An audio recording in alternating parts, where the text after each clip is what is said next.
is not the greatest video I ever did, but I just want to stop for a minute and share a story. As I was just talking with a friend, he asked me, where does the good series come from? The good people, great ideas, good people, great teams, good people, great leaders, good people, great influence. Where did that come from? And so as I was thinking about that story and we talked about it, it'll come out in an interview, but I wanted to share with you where that comes from. Back when I was working in healthcare, I had a team that did a great job of reorganizing, putting things together, just did some amazing work. And I went on and went to another company working in retail, and we were working on bringing that company out of a Chapter 11, our team all put together. And one of the workers who I'd left in as manager 5 years later, while I was working there, contacts me and says, "Hey, Phil, let's have lunch." And we went to lunch, and as we were sitting there, I said, "Phil, we still use the PAL method." And I went, "Well, what is the PAL method?" He said, "Well, you always initial processes and procedures with your PAL, that Philip Andrew Larson. That's my initials." And so we've kind of put that together into a method of doing business. I went, "Well, that's interesting." And while we were there doing the retail, we had these 10 items on the wall. Things like winners find a way, a better way, and losers say that's the way we've always done it before. So we kind of had these principles of influence and leadership that we posted that helped us see that company come out of Chapter 11 in record time, absolute record time. Wow, it's just amazing. Good people doing great things together. Just good people, no great performers or anything, just good people doing great things. And I went on and I was working with a nonprofit, a large church organization, and somebody back from that health organization finds a friend of mine who's working with me in this nonprofit church outreach 10 years later.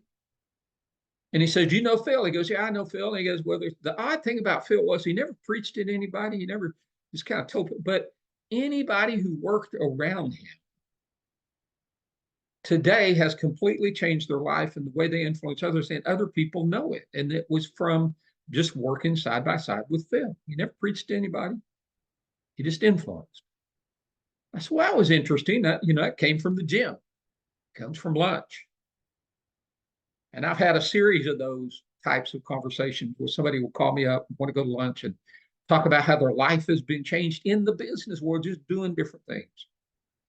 So spin forward, and I'm working on National Center for Fathering, doing things across the city and working inside of a large insurance company. And we're overhauling department after department and doing different things. And after about 10 years, my team comes to me and hands me this flip book. And in that flip book, they say, "Here's the 31 things that everyone who works for you knows works." And, here's that flip book. I don't know if you can see that. I'm doing this on Zoom just for fun. The flip book is right here inside of this book, Good People, Great Ideas. And they showed me that a few simple ideas integrated across good people can bring out the genius. And so my friend asked me, "What does it take?" I said, "Well, here's what happens. Good people have genius inside of them. Good people have a message inside of them. Stephen Covey calls it a voice. My friend Marissa Murgatroyd calls it our message.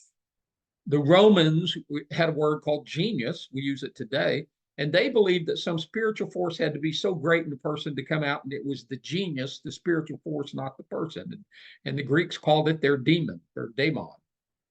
I said, "No, it's just the genius of the person. It's just the embedded gift of creation of God that's been put down inside of them that needs to be unleashed." And a good person has genius. A good person has greatness. And with great ideas, that greatness can come out. With great team principles, that greatness can come out. With great leadership principles, that greatness can come out of good people. With great influence principles, that greatness can come out of good people. You don't have to be great. You don't have to be Michael Jordan. You don't have to be president of the United States. You don't have to be Billy Graham. You don't have to be anybody but you living your good life. And greatness comes out. Your genius comes out. And that's where these books came from, watching good people with their genius do great things over a 50-year career. What an incredible life. And, I have to go back and give credence to Father Charles McGinnis. Now, when I was a kid, fifth, sixth, seventh, and eighth grade, I went to this very small school, parochial school inside of a very small town. We only had 5 boys in our grade. And in the 6th grade, I played basketball fifth, sixth, seventh, and eighth grade. In the 6th grade, these 5 boys, you couldn't sub, you couldn't foul out because this is all we had. Everybody else had 20 players or 15 or 30. We just had 5. So you had to play the whole game full court.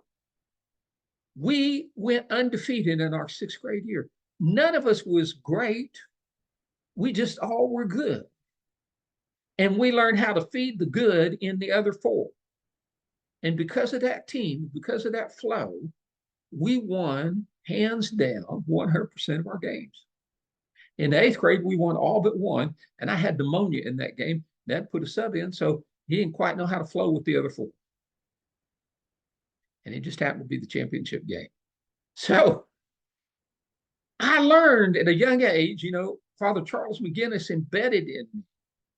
Good people just living their good genius can see great things happen.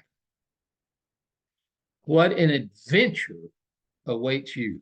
And I want to share with you those ideas that spark your genius. Like some